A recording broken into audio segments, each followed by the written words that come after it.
今天一会儿的训练，我很需要我的队友们，也特别需要屏幕前的各位。虽然各位看到的时候训练已经结束，但是在我看来，我们就是在一起的。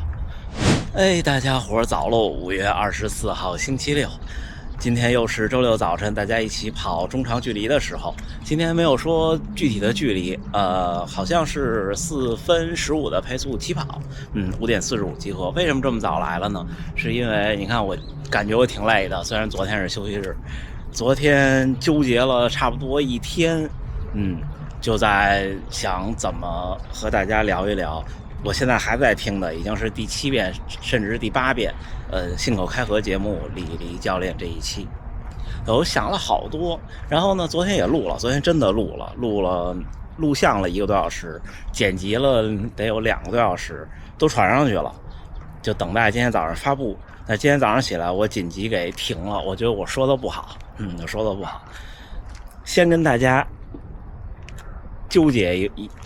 一小会儿。今天早来大本城也是想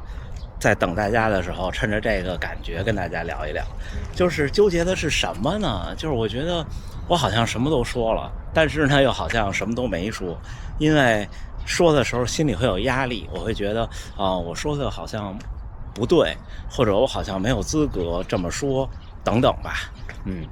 所以我打算换一个角度。我刚刚从家跑过来3公里，看看一会儿能跟大家一起跑多少。换一个角度，咱们这么聊聊天，就还是说这期正好我早上起来又收到了一位观众的私信，可能不是每天的节目这位观众都听，这很正常。那我们就从这个观点来说起，就是他说李教练讲最后的那2公里，如果大家还没听或者忘记，我可以跟大家再简单陈述一下。就是他年轻的时候当运动员的时候，教练跟他说这一周跑到80公里，他到周日整理他的训练记录的时候发现跑了78公里，然后就出去把2公里跑完。自嘲，当然人家只能自嘲，就是说这2公里确实没什么用。如果他现在是教练，他不会要求他的运动员去补齐这2公里。然后很多观众们也有感慨说，是好像没什么用，我们不能太执念，不能太纠结。是不是和我们以前想的，尤其是可能我一直说的，我要努力也好啊，要跑量也好啊，要完成训练目标也好啊，是相冲突的？我觉得完全不是。我觉得李教练他的观点很多时候就是你从不同的角度去看，会有不同的想法。我怎么看待那2公里？我给那位观众回的就是我之前在节目里说的一样的话，正是因为有那2公里，李教练才没有被淹没在茫茫人海中，他才成为了现在的李教练。虽然这2公里不是充分条件，但是是他成为现在的他的必要条件。我应该说明白了我的观点，对吧？对的，就是我们年轻的时候做事情总是这样，有可能他是跑者的2公里，也有可能是你从事了某些工作的某一个感觉没有什么实际意义的环节，就像我在做视频的封面也好，剪辑也好，各种效果也好，我总在想，这儿能不能再动一动，那儿能不能再动一动？我跟家属描述这感觉，就跟画画似的。小时候画画，本来画了一笔觉得挺好的，老想再描，越描越乱，越描越乱，越描越乱。但是之所以有这个想精益求精，就他的这个2公里不重要，重要的是他第一尊重他的教练，第2尊重自己的努力，第3有精益求精的性格。我觉得确实在跑步的这件事情上，我没有太多的，一是没有太多的资格，二是我觉得李教练这一期说的已经非常详细了。我觉得不要再去更多的从跑步的角度去跟大家聊这一期播客的听后感。我可能唯一的想说的几个就是爱好者，尤其是初跑者的小伙伴们，不要过分的纠结。不要过分纠结什么呢？不是不要过分纠结那2公里，而是像李教练说，如果你强度大，不注意恢复，没有超量恢复，总在压力中的话，你的伤病也不可避免。但是这个对初跑者来说，大家要想开，就刚开始跑步的时候，因为你的那个承受负载那阈值太低了。我记得我刚开始跑步的时候，你别说那个管理压力了，你根本不用管理。我们一次最多能跑400米，跑完一次以后疼2天，然后各处都在疼，有的是那种累的疼，也有受伤的疼，但是这就避免不了，这不是靠降低强度然后走正向循环就能解决的，就是一开始是很难的，练到一定程度以后，去找那种身体恢复然后变强的感觉，就特别好。我想跟大家更多分享的是李丽教练说到的信心，我觉得给人信心是最重要的，所以我才总跟大家说，我说，你遇到的各种问题，其实我大部分都遇到过，然后但是我都好起来了，然后我变强了，所以在这一方面，我也希望我是能够给到屏幕前小伙伴们信心的这么一个角色。那他说一英里跑进4分钟，对，说1英里跑进4分钟的壮举完成之后，打破了人们觉得人类的极限，紧接着就有很多人把1英里跑进了4分钟。就像那年吉普乔格在柏林2018年跑出了2小时01，紧接着第2年的伦敦马拉松就有好多年轻人跟着他跑到了一个202，就比之前那之前的世界纪录是2030几还是多少我忘了，比那个世界纪录更快的世界纪录，当然不是世界纪录更快的成绩，抱歉。所以我觉得很早之前我就发现，好像运动成绩这件事儿就是一个窗户纸。另外这一期节目里，信哥和李丽教练讨论了运气、机会和努力，我觉得说的特别对，就是运气是给有机遇的人准备的，而机遇呢是给努力的人准备的，虽然不能代表全部。对，就像李丽教练在节目里无数次提到说，越到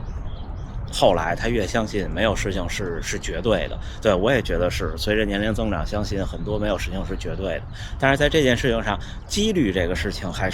我觉得还是可能是相对绝对的。就是你说很多人说我想选择，我也想选择一个更自由的时间，然后放弃一些可能未来能得到的利益，然后换来一个更不那么卷或者不那么辛苦的生活，但是可能也不一定都能做得到。对，不一定都能做得到，因为有的时候选择不努力也是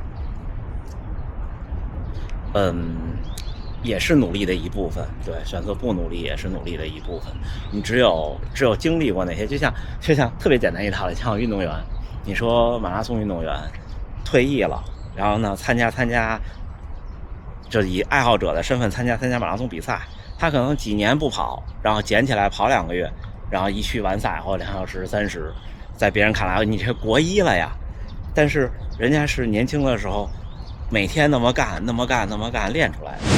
另外就是关于运动员信心这事儿，他分享他的运动员，分享拉加特说，在低迷的那一年有一些心理的波动，因为可能成绩不好，就更加的焦虑，觉得说呀，我比赛训练都跑不到，比赛怎么办？这种心理，我觉得说特传神，特别感同身受，特别感同身受。我也特别希望能有一位这么好的教练和朋友来能在某一个体育场外圈一圈跟我去聊一聊。虽然他没有详细说他聊了什么，只说了一个观点，就是你一生都在干比赛比训练快的事儿。但是其实我特别想知道他还和他说了什么。我猜不到，我要能猜得到我就能跟自己做一个特别好的心理疏导。他是这样的，而且啊，我分享我不成熟的观点，马拉松运动员在这一点上更难。因为你说1500的运动员吧，他训练中没事说来吧，咱们测一个就测了，哪怕5000的运动员说咱测一个，测完以后今天休息了，然后明天还照样能练。但是你说这马拉松运动员，你就面临更大一问题，就是我平常训练，比方说我跑个马配的15公里，我都累得不行了，我就会怀疑说那比赛时候怎么办呀？而且你也不能跑42公里测一下啊。所以马拉松运动员在这场上更难，所以一定放过自己，在精神上放过自己。你别去想这些，你就想想你比赛，别去想你的训练。我有时候就是这样，我觉得这段时间心理状态不好的时候，我就想想我的那些状态好时候比赛，而且我可能更幸运，就是我比赛的时候都有录像，我就看看我的大阪半马，看我的大阪全马，看看那些拼杀的时候，我就想，可以的，因为我现在没有比那时候差嘛，我也没有老多少，然后我也没有停训，那我再来一个比赛肯定也可以。而且我觉得李迪教练很善于，也特别的勇于表达，我觉得他说的好多话，别说是他，可能就像这期节目，我已经反复的录了好多遍，包括在家录的那一遍，就是我觉得，这有的时候欲说还休，话到嘴边了，就会说出来的时候，就会想，这话说了会不会不好？会不会怎么样？有时候人想表达自己的真情真感真想法的时候，是有难度的，因为每个人都知道自己的想法可能是不全面的，可能会被误解或者被怎么样。我听了这期节目以后，说心里话，李毅教练对跑步的这些东西的说法，其实你练了10年或者有一定成绩以后，你都能理解。就像有的运动员说，我特别的老把自己弄得特顶，弄得不科学不怎么样，其实他心里也明白这些道理，没有非常的触动我，而是他的个人魅力特别的触动我。我觉得他对很多事情的看法也可能和人的本身的特质有关系，就像他年轻的时候做这些选择，去勇于拥抱变化，去外面闯荡，去看更大的世界。他说的对，不是所有人有这个机会都会这样选择，他说的特别对。我不评价说别人的选择对与错，但是我觉得，你看为什么我总愿意说行万里路，要想四处去看看，就是这个观点。我觉得好像你看咱们历史上学过的所有出去看看，或者别人那儿借鉴过来一些经验方法的时候，都是预示着要变好。你看就像你说那时候大航海时代，哥伦布发现了美洲，那他如果留在了欧洲过他想过的生活的话，那世界现在就不是这个样子，对不对？走出去有可能是万丈深渊，也有可能是广阔天地，都就是眼见总比耳听为实吧，见得多了，可能人的想法会变化，是吧？就像那年在新加坡，现在在大阪，就是你走出来看看，可能见到更多的风景，认识更多的朋友。如果不选择的话，可能永远都不会变化。对，李毅教练这一篇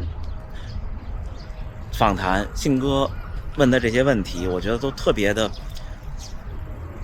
就怎么说呢？这感觉特别难以表达。就是我现在想复盘，不叫复盘，说听后感的时候，我可能都没有这一篇采访的提纲列的精彩。对，我觉得说到了很多东西，说到了点上，并没有什么具体的内容会让我怎么样，而是它的整个散发出来的这种感受和魅力，让我觉得好像我会再进一步去拥抱变化。对，再进一步去拥抱变化，因为我又让我想起了那句话：如果你对自己的现状不能说不满意，你想更好，但是你不改变促成现在现状的所有东西的话，那你永远都也不要永远，就是你变好的可能性不大。对，变好的可能性不大。所以调整训练，调整生活，就像我一开始说的似的，今天我需要我的队友们，因为昨天因为这一篇的节目，一直到今天早晨，我都活在巨大的纠结和不能说担心，介于担心和恐惧之间。我看着即将发布那个节目在那儿，就是等着几点要发布的时候，我就在听，越听越慌张，越听越不自信。所以我早晨还在群里发了个消息，我说今天暂缓一下，我要重新录。那现在基本上录完了，我们先训练。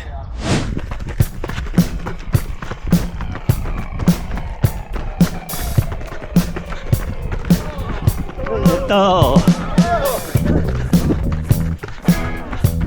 来到。嘿，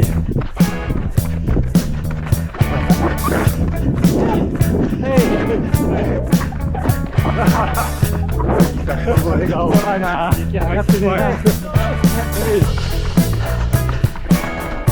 上1公里3分39。明天是大阪城铁人3项，所以今天早上起来人多起来了。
最后1公里3分18啊！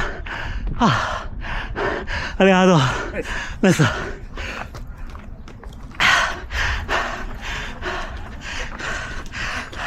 还到最后1公里3分18。刚才那位女士是和我今天约的观众，将有2位是在台北马拉松见过面的观众啊。3分18还可以，还可以。一开始的虽然最后的感觉的状态没有一开始那么的，还是没有平常那么好，但是还可以。哎，虽然他那个啥，啊，一边走他那个啥，喝水。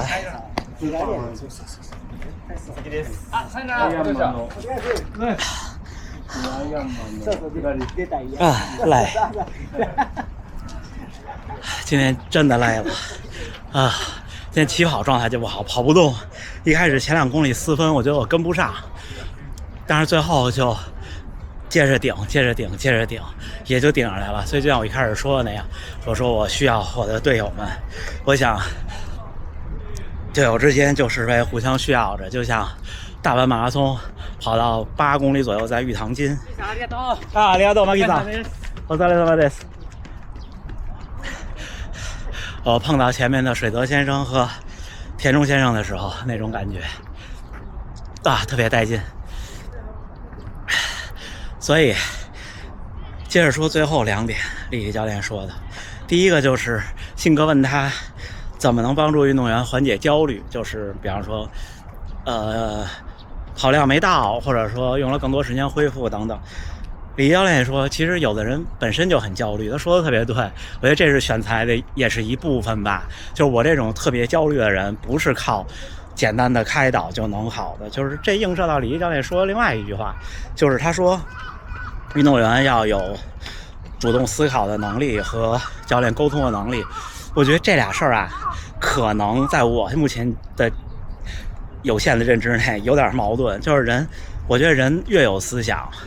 越容易焦虑，然后但是呢，有思想又是运动员一个特别好的特质，所以这个平衡取舍吧。你们好，是你们发的邮件对吗？发的 email。你们好，你们好，从台北来，没有，已经结束了。我祝你好运。对，真好，真好，真好。从台北来。最后一个就是关于速度和马拉松。对。李丽教练举的例子是场地赛10000米，比方说你跑到31分、30分半，甚至是28分半，你的马拉松成绩，这个其实对我来说这数倒没什么，因为我也跑不到30分半。但是呢，他给了我一个启示，这其实是我的全马成绩还可以再快，就还有空间。因为你看他讲场地10000米跑到30分或者30分半，然后马拉松呢就可以试试冲击一下，比方说206、207、208。然后我一算，我说就像李毅教练说的，我在全马中的每一个10000米有几十秒、1分钟或者多一点，说非洲的运动员2分钟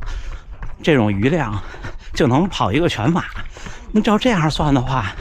那我现在可以按照37分一个10000米跑一个全马。那37分是多少呢？34、12、47、28。148分钟，2小时28分钟，再加2公里。那我觉得我的全马现在理论上跑到2小时36开头是有机会的。而且呢，我在增加我的就是5000、10000的成绩，对马拉松的帮助比想象的更直观。这是我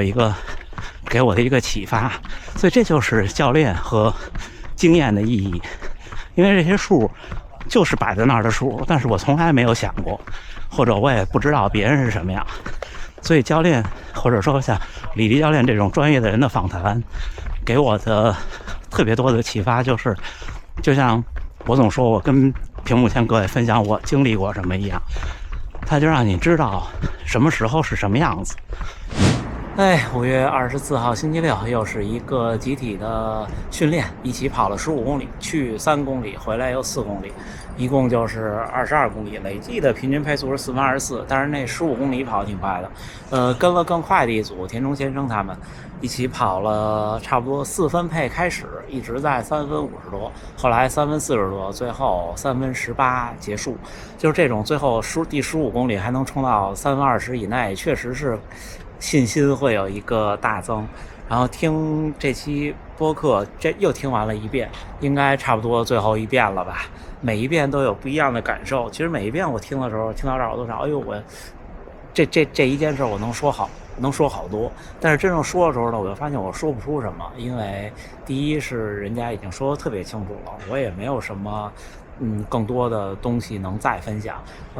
说的更多都是我自己的听后感，希望抛砖引玉吧，给大家一些启发。我觉得信哥这一期的信口开河，第一是能够请到李黎教练，第二是问了这么多我觉得我真心话，不是恭维的话，我觉得很深刻的问题。因为其实问这种教练问题是很难的。坦白讲啦，如果是跑步之外的人，比方说请一位不跑步的记者或者是主持人去采访这样一位教练，然后可能相对我感觉还容易一些。像跑了10多年，然后又跑到这个成绩，不管是像金哥也好，还是其他跑步人做的播客，或者像我做节目，我来做复盘或者做听后感，我觉得都挺难的。因为就是你越知道，你越觉得困难。我只能表达这么多，对，只能表达这么多，大家多多理解。我可能说的不是太有中心，但是听完以后又有忐忑，又有信心，又有承认自己的对，也有在找自己的前进的方向吧。就比方说很多东西李教练说的其实我懂，但是呢我现在有的我没有做到，并不是说我不知道我应该那样做，而是其实我们会面临很多生活上的挑战和困难还有压力。就举个特简单的例子，比方说恢复，很多时候其实我做的很不到位，我也就愿意坐在那儿休息，或者说我也会吃一些不健康的东西，我也有时候会想喝一杯凉啤酒。这可能就是我们普通人的压力和运动员的区别吧。它让我认识到，就马拉松这个事儿会让你认识到你的强大，也会让你认识到你的渺小。认识到你的强大是因为你战胜了42.195公里，你可能用2个多小时或者3个小时跑完了40多公里，你会认为你很强大。渺小也是伴随这个而来的，就是在你跑了这么多年，跑了几万公里，跑了这么多马拉松之后，发现自己仍旧做不到那个想象中的自己，就会觉得自己渺小。行吧，那就这么多。今天下午北京时间1点，我们以后往前提半个小时，我觉得想多跟大家聊一聊。今天下午北京时间1点，咱们还是直播间见。最后还是祝大家能努力生活，健康平安。咱们下回再见。